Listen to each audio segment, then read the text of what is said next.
So thank you everyone for joining us today for this session. So we are privileged to host Ms. Sana Nayyar. She's the VP HR for Urban Company. She has a diverse experience of 9+ years across roles like business partnering, learning, recruitment, operations in various industries like transport, logistics, corporate, and in both sizable global organizations as well as technology startups. She completed her BSc Honours in Business from University of London, and she completed her diploma in economics and masters in international employment and relations and human resources management from LSE. Welcome, ma'am. Stage is all yours, ma'am. Thank you so much, Ankita and Amol, and everybody else over here. So late in the day.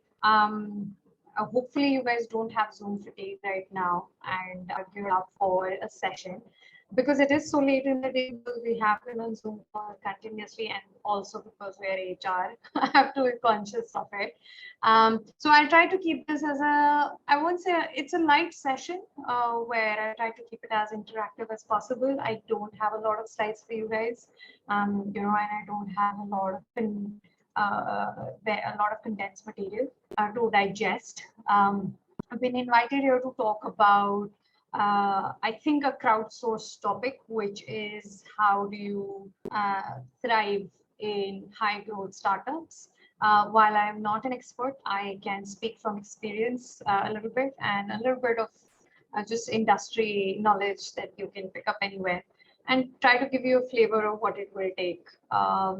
So actually, as a first thing, what I would love from each of you is if you can poise yourself on your keyboards and put down on the chat what you think actually takes to thrive in a high growth startup from your vantage point. So don't overthink it.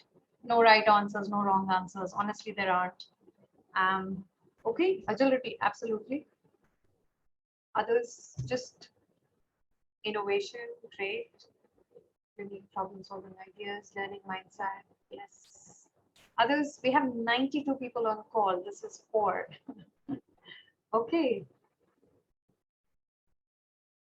Agility, flexibility, a great team, resilience, creativity. Don't overthink it, guys. Just put it down there, whatever you think. Values, thinking out of the box, yes. Others, anyone else? Proactiveness, yes.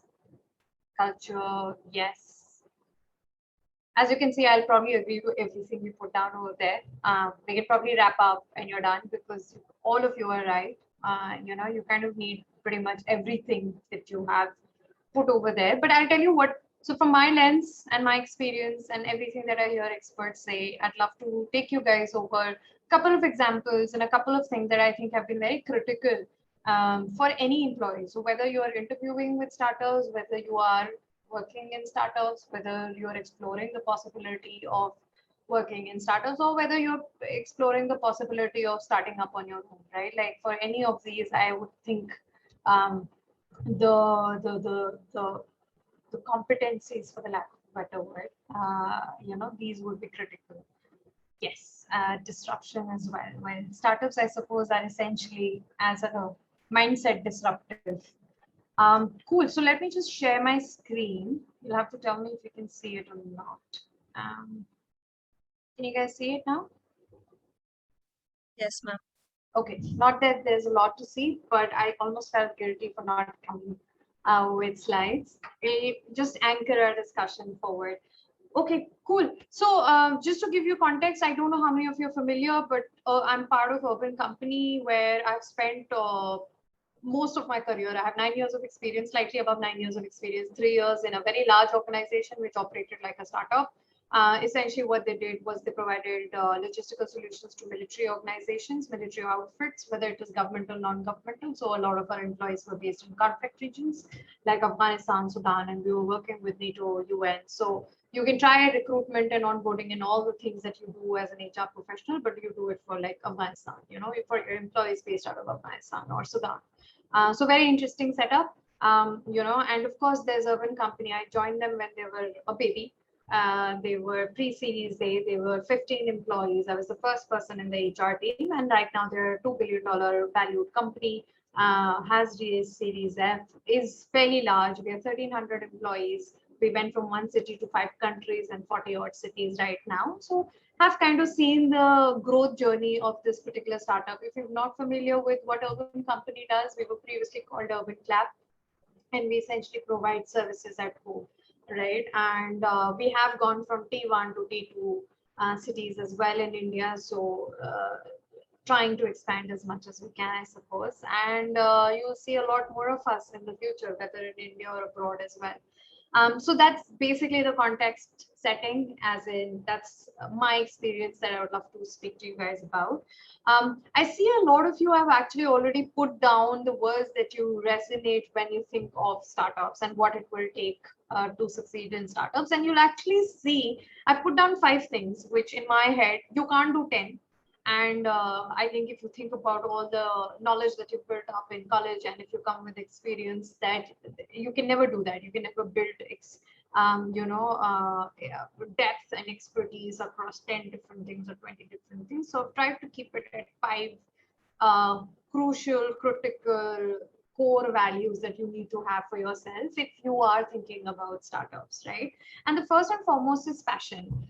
If you're interviewing with Urban Company, if you had met me, I would have told you that I would have told you that, hey, if you're looking for something and if you're looking for a startup, how you evaluate is, hey, does this idea really make me passionate about life? Does it make me passionate about my work? And does it excite me?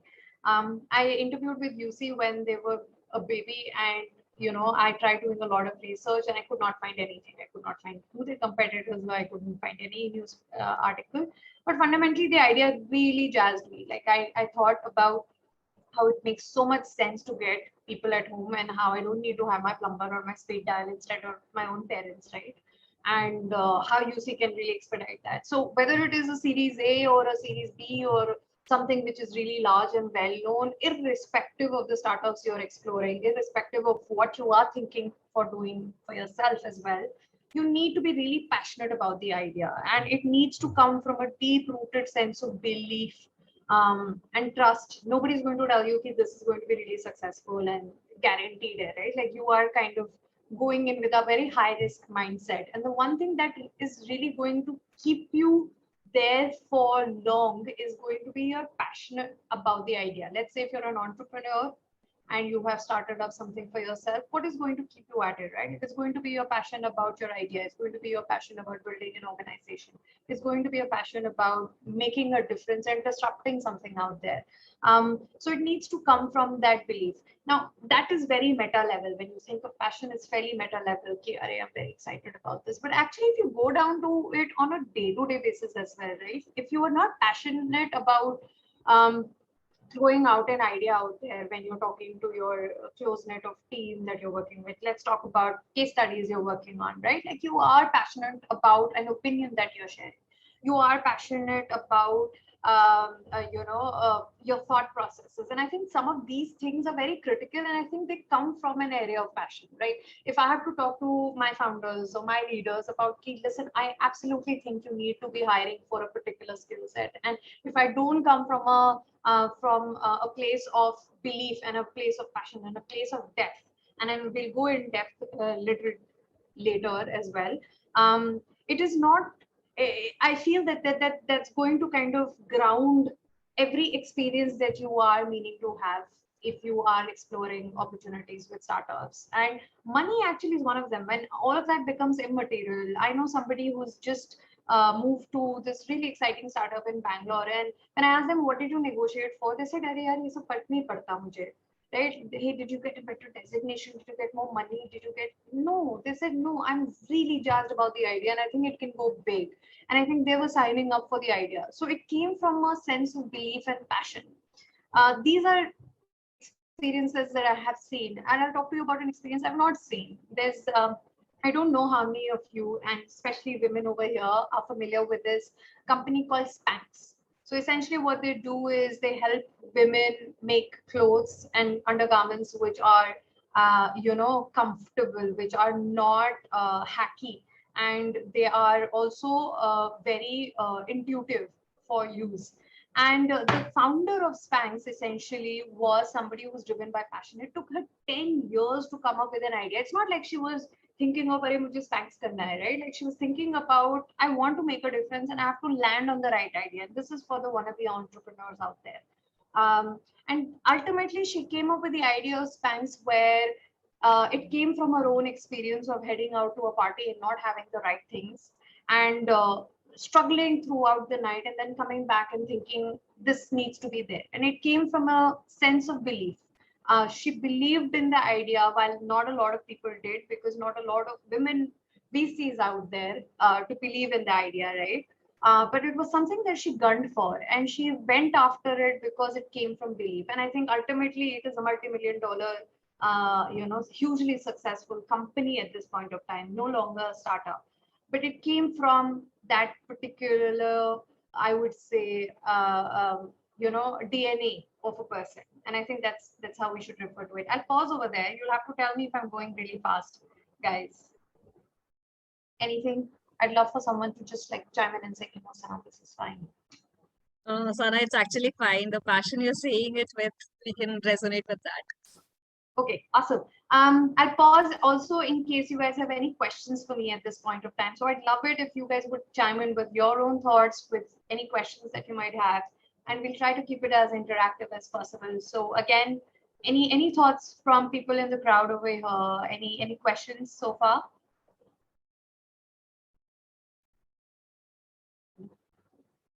Okay, cool. You can also put it in the chat and I'll try to answer it later if something comes up. Cool. So we're moving on to the next one. Can you see that? The next one is actually grit. Somebody over there, I think on chat also wrote perseverance. It's another word for grit. I think you need to have immense amount of perseverance, right? Like, because I feel that ideas don't just happen. Like, let's talk about the Spanx lady, right? Like she came up with an idea. It's not like it turned into this overnight successful multi-million dollar company. It was a long, broad journey where she had to iterate on her idea. She had to go out there and talk to her customers. I can talk about Urban Company, for example. I can talk about HR in Urban Company. Been here for 6 years, built the team ground up. I built out the admin team, the IT team, and the HR team. And I don't think anything came easy. Even if it is about maintaining a simple data sheet of all employees with who they are, where they are, what do they do, it takes a lot of perseverance. We are in fact still fighting to this day to make sure that our data is intact.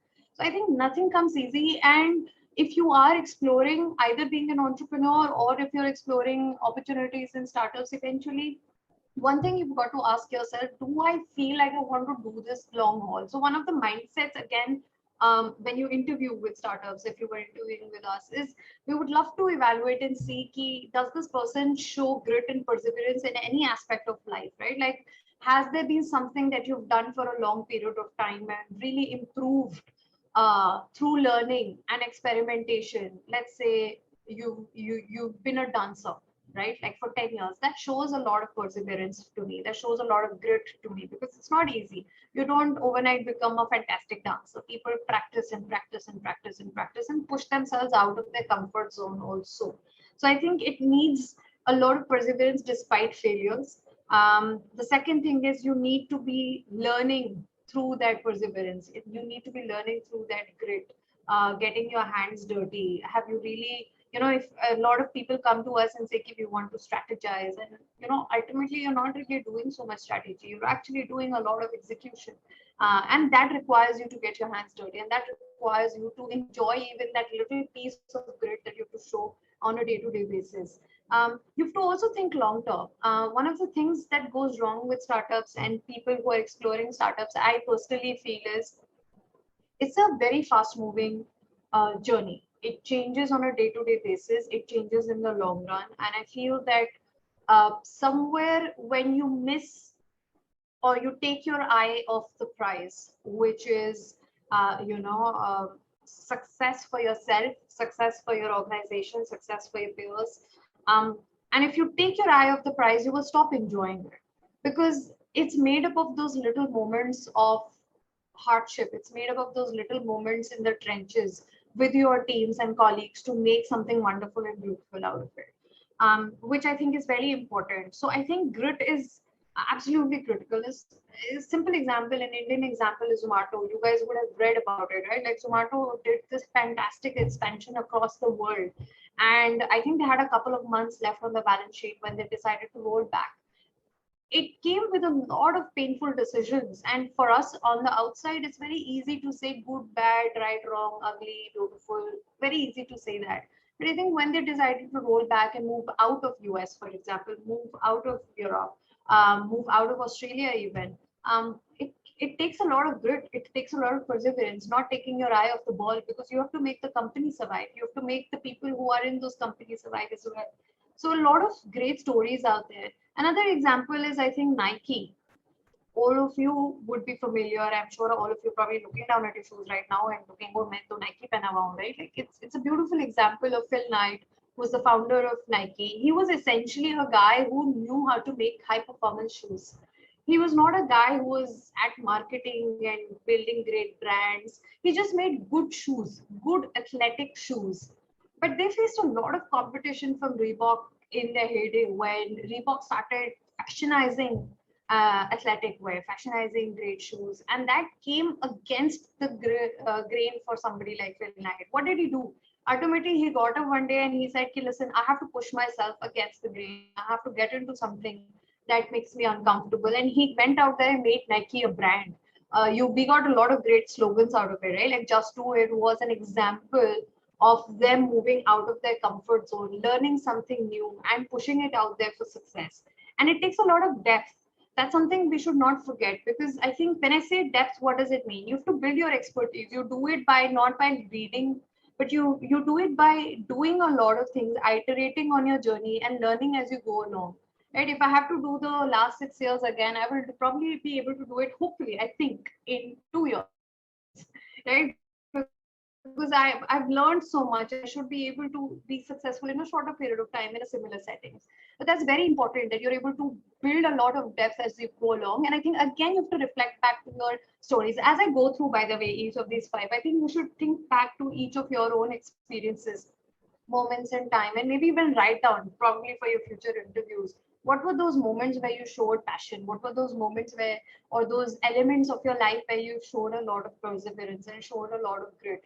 And that hopefully will be should give you one more element, one more ingredient to your recipe for success. I'll pause again and see if anyone of you have anything to share or any questions to ask.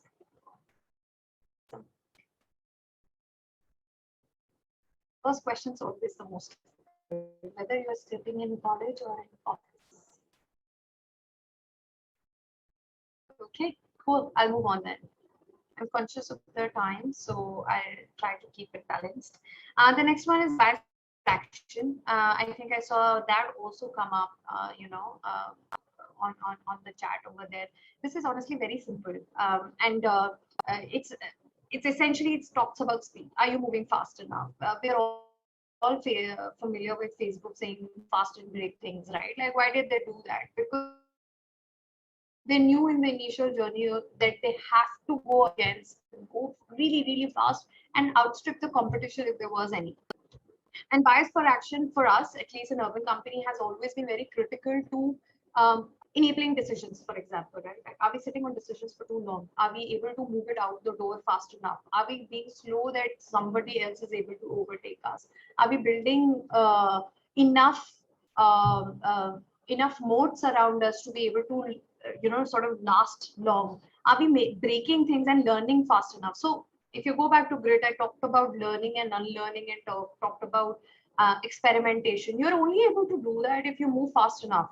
Your bias for action is going to give you a lot more moments to experiment, a lot more moments to learn new things and learn something that enables you to make a better decision the next time. If you take it slow in startups, it generally doesn't fly, right? Like, you have to be able to move fast and move according. So for example, and I can talk to you about my own failure points here. Our business teams were growing spectacularly, right? Like, we're launching new countries, we're launching new cities. Unfortunately, we were not able to hire fast enough. And by hire, I mean hire in support teams, something like an HR. And that was a learning for us once upon a time. Then we started investing in such teams ahead of the curve, because you've missed that bus. That expansion has happened, hiring has happened, people have been onboarded, but you've not been able to play a critical role. Why? Because we were not showing a lot of bias for action. That was an immense learning for someone like me. And we were like, okay, this is somewhere that I will over invest and make sure that I'm ahead of the curve and I'm keeping pace with the rest of the organization as they move forward. I can give you an example from urban companies history as well. This was back in 2015. I remember what we did at that point of time. There was we were launching, I think we'd launched our cleaning services, and this is cleaning at home for the uninitiated. And at that point of time, there was a moment where we'd heard of this complaint coming from an area in Delhi. I think it was GK or someplace where they spoke about how that area was really dirty. This was probably at 4 or 5 in the afternoon, and it took us maybe 2 hours for the founders gathered the entire team and they said, hey, we are going to go out there, we're going to clean that area. They got bulldozers, they got cleanups, they got permission. They cleaned, they were there till 2 or 3 in the night, if I'm not wrong, and they just left the poster saying cleaned by the whole company, right? Now, if I had been existing like if we were not showing bias for action, this could have taken us 4 days to execute versus that 2 hours to execute. 2 hours to be out there with the requisite people, requisite permissions, requisite infrastructure that we needed to make it happen. And that was very powerful. It enabled us to move fast. It enables us to know how we are able to adapt to situations, and it enabled us to make quick decisions because you're always indexing on making faster decisions and enabling the team to move fast. I'll pause here, guys. A lot of silence over here. Any questions? I actually have one. Awesome. Yeah, so you're talking about bias for action. I come from a very bureaucratic company. So that is where I have the negative side of it. While you have the Yes. positive speed of it, I have the bureaucracy to handle. So yeah. So another thing is to maintain a set of quality standards or some basic level of quality, you have to have some time management so that you can maintain that level of performance. Absolutely. So how would you like in a startup, it's easier to take these quick impromptu decisions because you have the founders at hand. Like in urban company in today's age, I do not think it would be that easy to just take a random decision in a 2 hour span. No, I How? actually think it is. Okay. It is. I'm saying it from experience and from factual. It is just that easy. I'll tell you what. You're absolutely right. As organizations grow, they build in a lot of processes and they build in a lot of bureaucracy because we feel that we are fixing things. We feel that we are becoming highly risk averse, right? And I think if you're growing and if you're building a startup, whether in one or your own, um, and you want to do away with that, you want to do away with the bureaucracy, you have to work on it actively. So for example, for us also, there have been bureaucracies that built in, right? Like what we did about it is we went out there and we asked people, what are the bureaucracies? What are the roadblocks when you do things? So people gave us 10 ideas. Then we had the team get together and start removing each one of them one by one. It does not mean that you do away with these bureaucracies with nothing in there to, catch you when you fall. So let's say we're talking about quality gir gayi, bureaucracy hat gayi. That's not a win-win, right? So how do you remove those bureaucracies? By ensuring that your systems are built in a way that quality is ensured, but it doesn't need to go through an approval processes. If you think about it logically, for me, I think approval processes is like a मैंने तो approval ले लिया है, I will just execute. We expect people to be owners and we expect people to have thought about it before we build that in.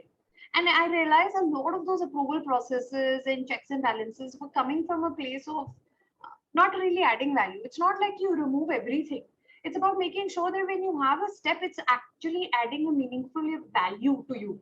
Unfortunately, what happens is when you become very, very large, you're right, it becomes slow and you have too many layers to deal with when you're not able to move fast. But I think a lot of organizations in the future are going to move away from it if they really want to keep pace with the startups. Because every Tom, Dick, and Harry startup should not be able to disrupt these large organizations, right? Like, why is Unilever looking at the future of, saving the planet, for example? They're moving fast. They're doing something that keeps them ahead of their own competition. And that's I personally believe a lot of large organizations are going to go that way. It's not like they will dismantle their systems, but they are going to enable people and not create artificial roadblocks. I think that's the word, that a lot of these roadblocks are actually artificial, which you want to stay away from. I hope that answers your question. Yeah, it does. It does. Okay. Thank you. Anyone else? Okay, we'll move forward. I know there will be time for Q&A in the end, but I just wanted to make sure that as you guys are hearing this through, that if you have thoughts, I'd love to hear. Okay, the next one is adaptability. I saw that as well. A lot of flexibility, a lot of adaptability. Why do we say adaptability? Because you are going to be put in an undefined space. When they put the job description for my role out, again, I can only speak from my experience. They were looking for an HR manager. Then they said, "Acha, no, you're a tad bit more senior. You look after the entire HR team." When I came in, one day the founder was like, "Sana, why is there water falling from the ceiling?" I was like, "I don't know. Why is there water falling from the ceiling, right?" We'd moved into new premises.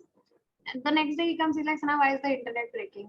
I said, "I don't know why is the internet breaking." And my problem is that I feel like I need to have an answer to everything. And but you know what? Nobody sat down and told me, "Listen, admin is your problem or IT is your problem." That was the day I decided. I realized that it is my problem, and I have to go out there and I have to build those teams out, and I have to fix the water falling issue, I have to fix the internet issue, and make sure it doesn't happen again. So I feel that you have to be very open to these ideas. You have to be open and not tied down. Ki I will do this and I will only do this and I will build immense credibility, which is perfectly okay.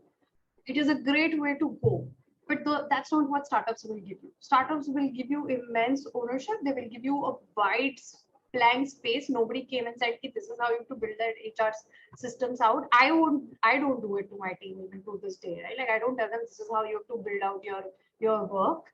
And people are supposed to come back. So it requires a lot of adaptability and flexibility. Somebody in my team went from doing payroll, which by the way is fairly regulated in very large organizations, to doing L&D, to becoming a business partner, to becoming the culture and communication person, right? Like, so lots of flexibility in that. My head of talent acquisition, who I hired, was the guy who led brand for us, was the guy who built out the customer and partner experience team. You have to thrive. These are people who thrive in a lot of flexibility, flexible situations, right? Like people who can take up any problem, and you've got to be open to it. I think when you hear all of this through also, guys, you have to think about, hey, is this me? Is this not me? Right? And think about how you would want to leverage, even if it is not you or if it is you, in your future roles, whatever you take up. You have to be flexible to try new things. You have to be flexible to unlearn what you already know, whether it is from your previous experiences, for something that enables the organization's efficiencies and effectiveness forward. And you have to be open to push your limits, which is trying out new things or just pushing your limits, whether it is the depth of knowledge that you bring and the greater depth you're going to get, or even questioning some of the beliefs that you have based on your previous experiences. So I think you have to be very, very adaptable to these situations. I can give you a fantastic example. I was reading quite recently of Dropbox. I think all of us are familiar with Dropbox on this call, right? One of the co-founders of Dropbox was the tech guy. One of the co-founders, his name is Drew. The other guy was the business guy. The business guy had to exit for some reason, and the tech guy was like, hey, "This is business. I don't know what is business," right? Like, and he started looking for a new CEO, until someone put him aside and told him, "Listen, nobody is going to care about Dropbox as much as you do, right? Like, it is going to be always be your first priority." And the question is, are you the right guy? I speak about this story because Drew took up the role of CEO. He learned business. He's the tech guy, but he learned business, and Dropbox is where it is today. So it's not about saying, "Okay, oh, I'm the tech guy and the business guy." That's where he came from, and I'm talking about a founder, right? Like the founder is also legitimate in saying, "Okay, I'm not the business guy," but ultimately being open to these new possibilities, learning something new, going out there and pushing your limits, is essentially going to be very defining. And you'll be surprised at what you guys can do. You'll be surprised at what opportunities will come to your door when you really open that particular door up. I will move on to the last one. This is my favorite one. This is actually a value from Urban Company as well. And I have not seen ownership like we do here. Ownership is essentially, I'd actually love to hear from you guys. What do you think is ownership about?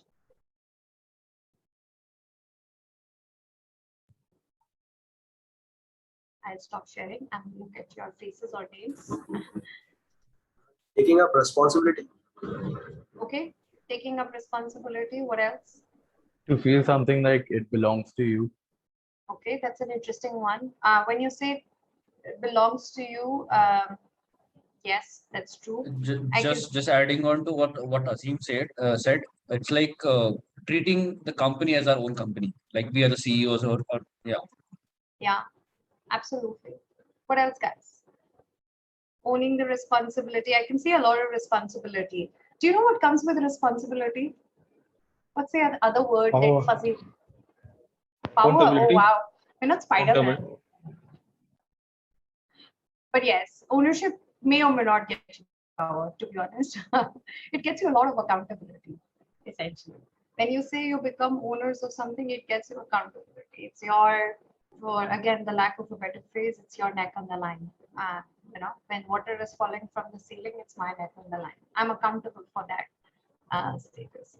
I think startups give you immense ownership for anything that you do, right? To the point of identifying the problem. We will tell you something is not working. You have to go out there and tell us why it's not working, which means you've identified the problem. Or even come up and say, Samad, this is not working. I've tried, we've been trying this, but you know what? We're doing this one thing and it is not working. That is ownership. And then the ownership will happen and transpire into real life when you take that problem identified and come up with a solution, start measuring it. Does it work, does it not work? And come back and tell us if it is working, not working, and not let it go till it does not work out.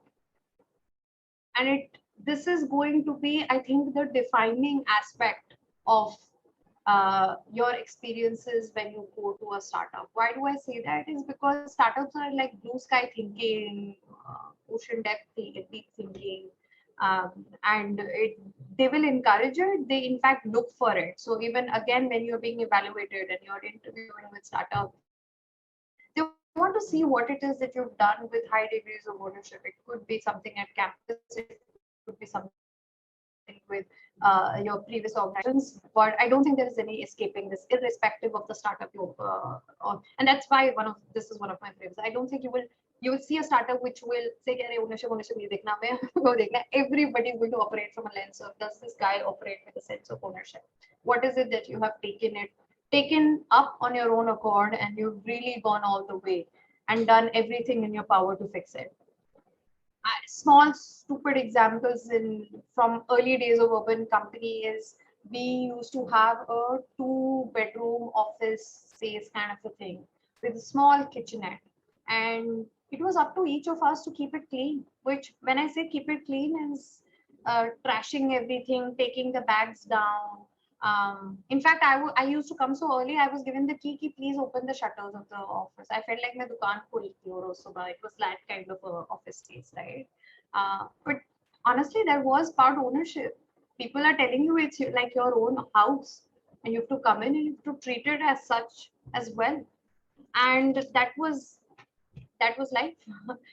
Facebook does that, by the way. Facebook till this day, they say they have 10,000 different versions of Facebook running at any given point of time. Why? Because they give their engineers lots of ownership to go out there and test a hypothesis. So for example, if they feel ki, hey, if I change this about how a user interacts with Facebook, they're going to go out there and test it with 10,000 or 20,000 or 50,000 or 1 lakh consumers of Facebook, and then come back with data and iterate. It gives you ownership that I know my product. I want to see how my product will become better. It gives you bias for action, because if I've given you, again, I've removed that levels of approvers who can or who cannot make those differences, and I will go out there and test it out and come back with data, because data is going to tell me how I can make it better. It gives you a lot of passion. These decisions and these tests and these actions can only be driven by people with passion at the end of the day, right? Like, I really, really want to see how it will work. I really want to see how I can make it better. I've been thinking about this. It's making me crazy. I don't have to talk to 5 other people. I'm going to go out there and test it out and come back and tell the group. That's ownership. And that's a wrap. I have these 5 things to share. Recapping, there's passion, there's grit, there's bias for action, there's adaptability, and there's ownership.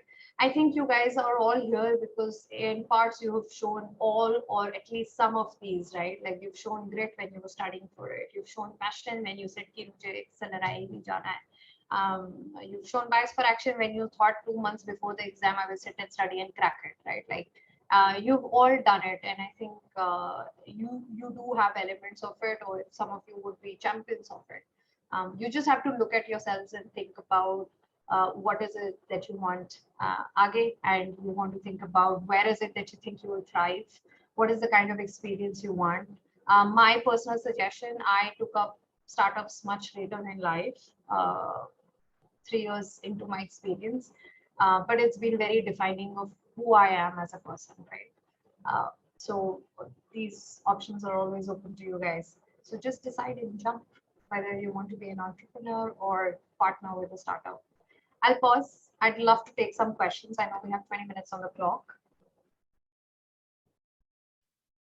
So everyone who has questions can raise their hand. And by the time they're doing, I have a personal question for you, Sana. Yes. So, so what is it that keeps you so, motivated every time? So it's evening 7:30 and you're still having that same energy, I think, which we expect someone to have it in the morning. So what's that keeps you going? Good question. Coffee. Don't tell anyone. It's not really a magic pill. So I love my work. Bottom line, I love it. I love the people I work with. And I like to think I do it with a lot of sense of responsibility and accountability. I won't be able to sleep if I don't. And then, of course, there's coffee. But you've got to love what you do. And let's not fall for the idea, if you love, you will not get tired. Of course, you'll get tired. We're all tired. I will probably crash after this. No, I have another meeting. But, it'll help you get up the next day and keep at it.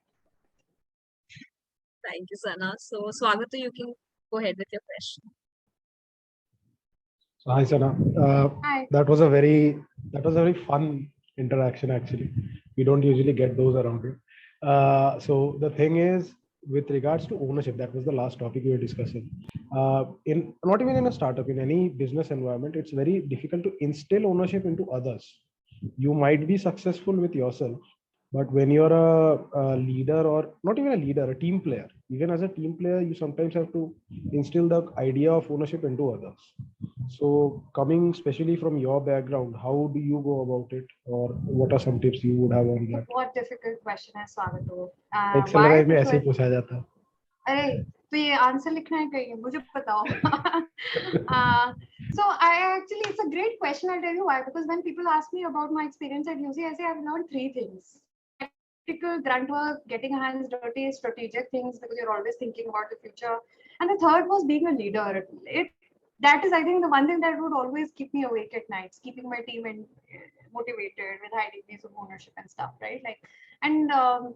It's not easy. I think one, it is top down. You have to operate from 2 lenses. One is you have to operate from a lens of trust, which is, of course, like you want to either get into it yourself and watch every part of the journey, and not let the person explore, come back with an answer.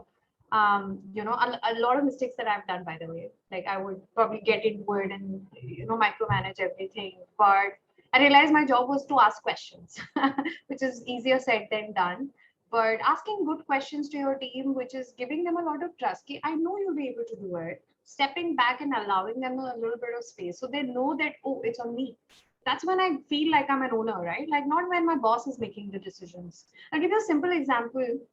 In UC, or up to the 1,000th employee, we've had about 3,000 people. So about up to the 1,000th employee, the founders were interviewing everyone, whether it was a head of a function or the customer experience specialist, right? And I would operate from a lens of, after this, the founders are going to meet. And I hated that. But then somebody told me, ki, you know what, we are all making half decisions because I'm not taking ownership. Like you have to operate from a lens. If I have to make the decision today, and if I have to hire the person and nobody else is meeting that person, will I hire or not hire? That is when you take ownership.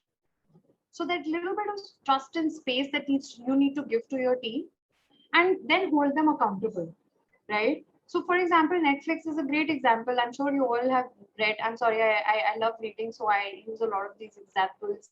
Netflix operates with this no cash policy, whatever what it's called. They basically don't give or they don't check in or have any approval process for anything that you are spending money on. You could be spending $10 million on making a deal. There's no check, but they hold you accountable to it.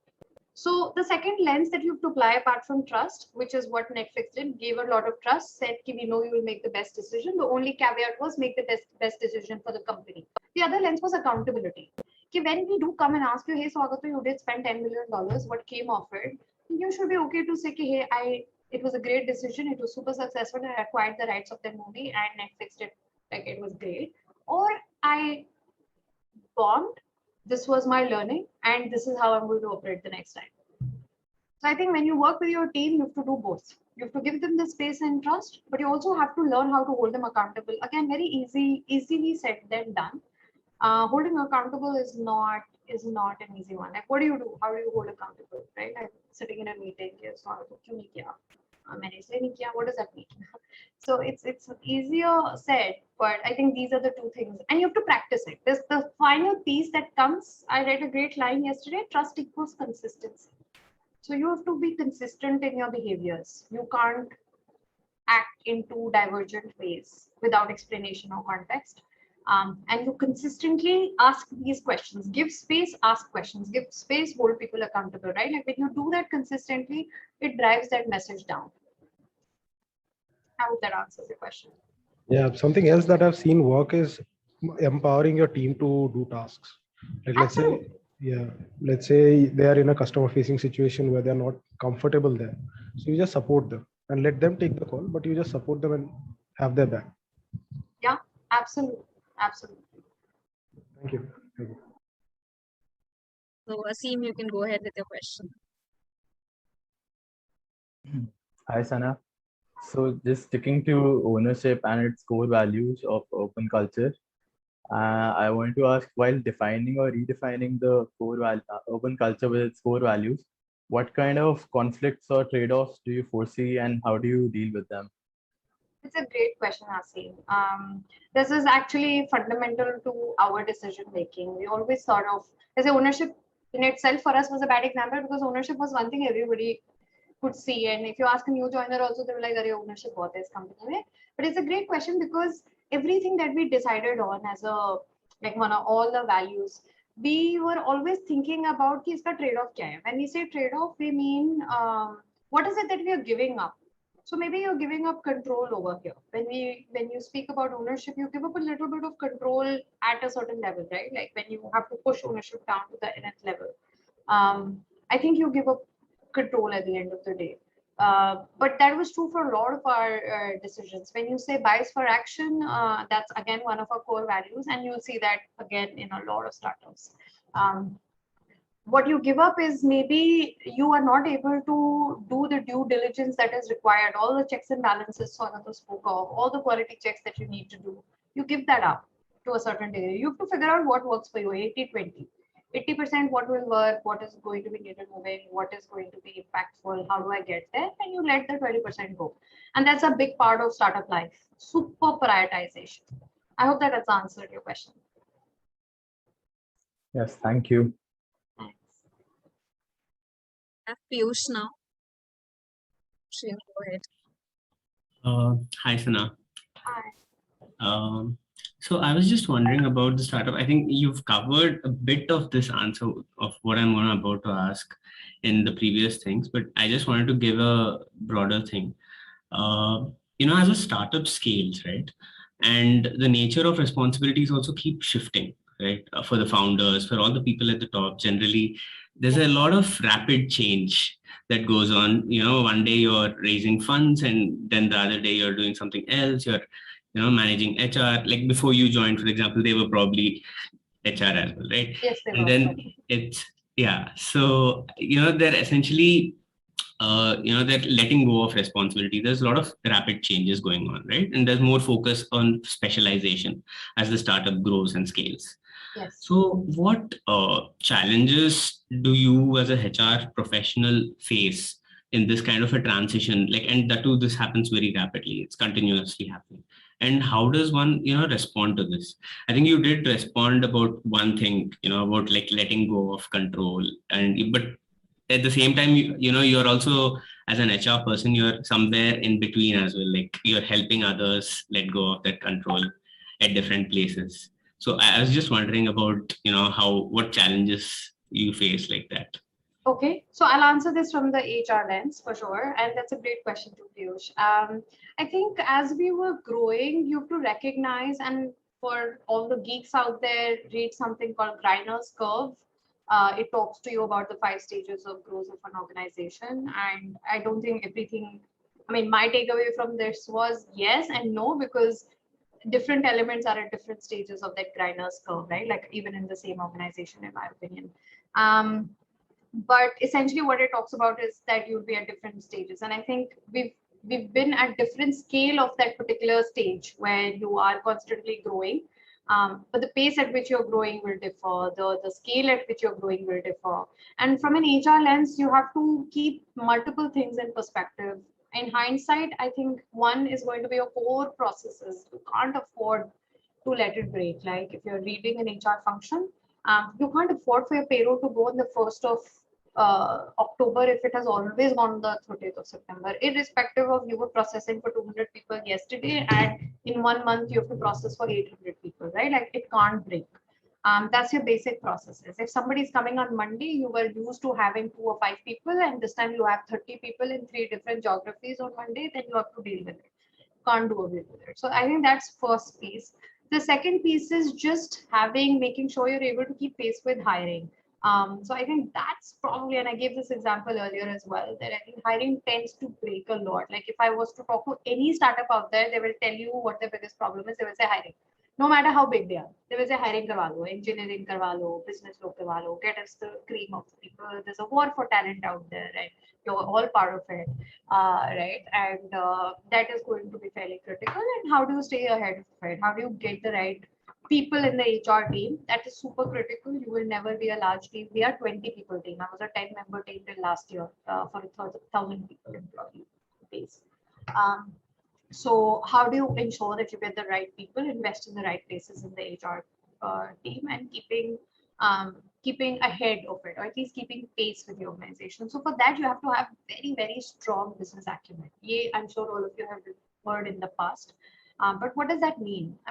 Please be in cahoots with your business leaders, right? Like let them come and tell you, okay, listen, I'm going to be hiring 60 people next 3 months, versus you realize when it's happening. Easier said than done, because you're already dealing with 20 other things. For me, the last thing that I would do is I figure out a way to keep the leadership. How does the leadership keep pace with the growth of the organization? Like you very rightly said, our founders one day, by the way, they are still HR. they're still their HR and their marketers and their engineers and their everything. So they have to keep pace with it. So the day that they're still required to bring in the best people to lead their functions, that's their job. How do you do that one day to turn to talking to VCs another day? You never stop talking to VCs. That's a thodi paisa raise kar liya, band kar liya. You're constantly talking and keeping them engaged and answering for whatever is happening. So how do you keep the leadership? And let's say I'm not even talking about the C-suite. I'm not even talking about the founders, because that's a different ball game. Even below them, I think if these people are going to be like, for someone like me also, I've been there for 6 years, and I told you guys that leadership was probably the biggest learning curve that I had, irrespective of HR processes, leadership is probably something that I wish that I had paid attention to. I wish somebody had told me how to be better at it. And I think that's a big role HR can play. How do you become your partners in crimes with a business leader? How do you enable them on their journey as they're leading teams of 20 and suddenly they say I have to build a team of 100? ऐसा थोड़ी है कि सिर्फ hire करना है. They have to onboard those people, put the right people practices in place. They have to make sure that these people don't get right. Otherwise, you're always hiring. So I think HR has a big role to play with the leadership. If you have the leadership intact and growing with the pace of the organization, making sure that the culture keeps getting disseminated very strongly through your leadership. It's not going to be like, Sana knows it only because her leader knows it, right? Like it's not because Sana is constantly hearing the founder all the time. That's not going to be true as you scale. So I think the leadership, if we can play a bigger role with the leaders, help them scale with the organization through structured intervention, unstructured conversations, and just being their go-to, which means that each of you has to be more scaled up as not only a listener, but also as a leader coach. That I feel like we can make a big difference in. I hope that answers your question. Thank you, Sana. Can we have a couple of questions more, Sana, looking at the time? Yeah, sure. Go ahead. Yeah, so Raisa, you can have your. Sarah. So the last 1.5 years was not easy for many people around. So I'm sure it was difficult for the startup as well. So what were the challenges that you faced, especially with your service partner community, and how did you came up with that? Like, how did you solve that out? Got it. I'd answer that question to the best of my ability. It's a good question. Although I'm not responsible for anything that happened there, it's all the business people and their wonderful execution. It was definitely very hard for a partner community for the simple reason we were in lockdown. There were no jobs. Everybody went back to their home bases where obviously they felt safer, they felt more connected to their family. So if you were operating in a Hyderabad, Bangalore, Delhi, Pune, anywhere, they went back to smaller towns wherever they were from. And there was no jobs essentially. What they were earning was zero. In fact, Urban Company actually did a great job. Couple of things that we did. One, we created an internal fund for supporting the partners who were impacted due to COVID. That's one. We worked with an external NGO, just making sure we're doing it the right way and dispersing amount to the most people who most needed. Second thing that we did was we gave out loans, interest-free loans up to about 8 crores, if I'm not wrong, where it helped them make sure that their fires are burning, right? Like your stuff is still alive for the next 2-3 months till they're able to come back. Third thing that we did was we also invested a lot in training them, because the way UC operated was why we went into lockdown. So we prepared for lockdown. Then we went into keeping our internal Josh high with the employees. And then one of the elements of that was just very quickly pivoting and getting ready for when lockdown would be over. So we went into intensive training and we were very hands-on, because it's spa training, it's hair training, it's skin training, it's cleaning training, right? Like it's very touch and feel.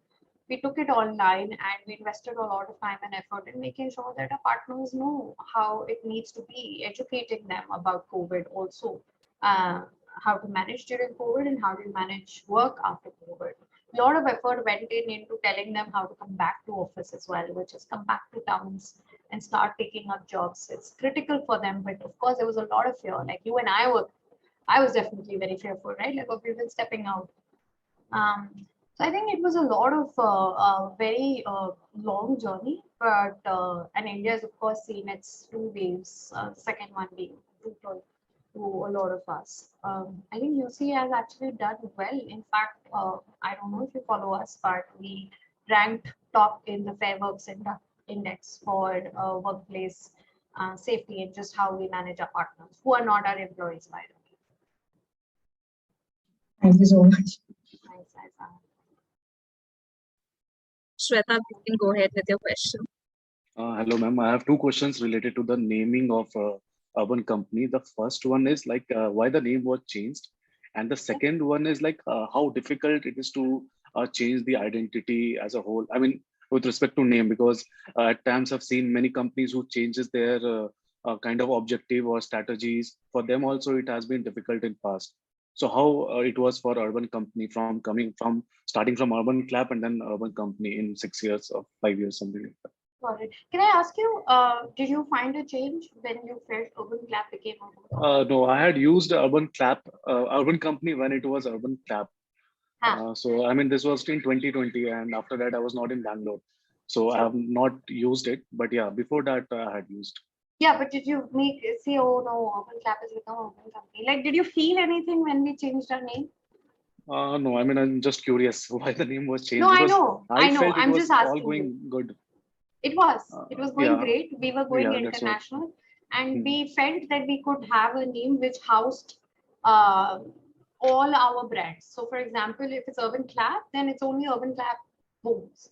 Versus what we became was Urban Company, and company could become Urban Beauty, Urban Salon, Urban Spa, Urban Homes, and our worldview was not limited to India. In Australia, we have gardening. It's big there, right? In Singapore, we have nails. It's huge there. It's $100 spend for people in Singapore. So it could be anything that could be housed under the garb of Urban Company. I don't think it was, I think it landed well. I just asked you that question to get a sense of whether it made such a big difference to people's perceptions. Like, No, aaj agar nothing. Nike ka naam badalta hai, to maybe you and me will think. I still think we were relatively smaller. We had not gone international yet. I think it was at Series D, if I'm not wrong. So, and it was very well done and executed, right? Like, we had the CEO out front and center. Our logo didn't change. Yeah, logo. Yeah. Our colors, basics did not change. So I don't think it made too much of a difference in terms of trust and stuff. True. Thank you. Anything else? I think Archita, we can have the last question with Archita. Hi, Archita. Hi, Sana. Thank you for the session. I hope you I had have, fun, Archita. yeah, it was really fun. I have a couple of questions with respect to startups. So, after Urban Club or company moved towards the uniform club, so unicorn club. So, what was the basic difference that you guys actually felt? Like, we have heard that the investors and all these people are more invested actually towards the startups. So what was the basic change that you can visibly see after being a part of Unicorn Club? And recently I read about that you're expanding in UAE and other part of the world. So what is the roadmap going forward? What are you targeting at that phase? So not going to tell you guys that on a recorded call, in 100 people group. But okay, let me try and answer some of your questions. No change. See, we were never an organization that was Garibare unicorn banna hai. No. We were looking for a successful, profitable startup, and we never take our eye off the ball. So we never ever an organization that we've raised $100 million, so let's go party. We were never that organization. So I don't think it made a change. I think it makes a certain identity for you, and you leverage it when you're hiring people, because it shows that there is faith in the ecosystem on your idea and your execution when you enter that club, right? There were, I think, 20 odd unicorns in the first 6 months or more. I could be wrong. And of course, like hundreds more startups that got funded. So I don't think fundamentally there was a change. It's easy to tell, hey, Archita, welcome, you're a unicorn, and it's a great place to work. But in terms of, it just makes you more passionate. It makes you more invested. Hey, we've worked really hard and come so far. We are a little bit more closer to our end goal. And how do we sort of keep moving forward? It gives people, internal employees, a lot of impetus, a lot of pride for sure. But it doesn't change anything except just makes you more forward looking. So that's first. And no, I'm not going to tell you guys what we're planning, but we are doing really well. That's one. We'll expand in more cities and countries. That's number two. And we'll get better at what we already do. I would say these are the three big priorities for us. Any new service categories that UC may be looking at? I know We've that launched cooks weddings in Bangalore. Okay. I know that weddings used to be a big category for UC once upon a time, but I think it got shut down for some reason. Yeah, we actually shut down more than 100 categories, by the way, and that's bias for action right there for you. We gave up a certain percentage of our revenue to say we are not going to be able to go in deep. And I spoke about depth as well. We said we'll focus on salon, homes, appliances, and go really, really deep and build expertise. Now we know the playbook, so we are able to move faster. So you have cooks in Bangalore, or you have nails in Singapore, or gardening in Australia, right? Like they at least know how to build that expertise. How do you get up to a certain level of service delivery? So we've actually shut down a lot. We shut down photography. We even had dog workers. Somebody told me, I don't even remember that time. It came and went so fast. So yeah, like been through that journey already.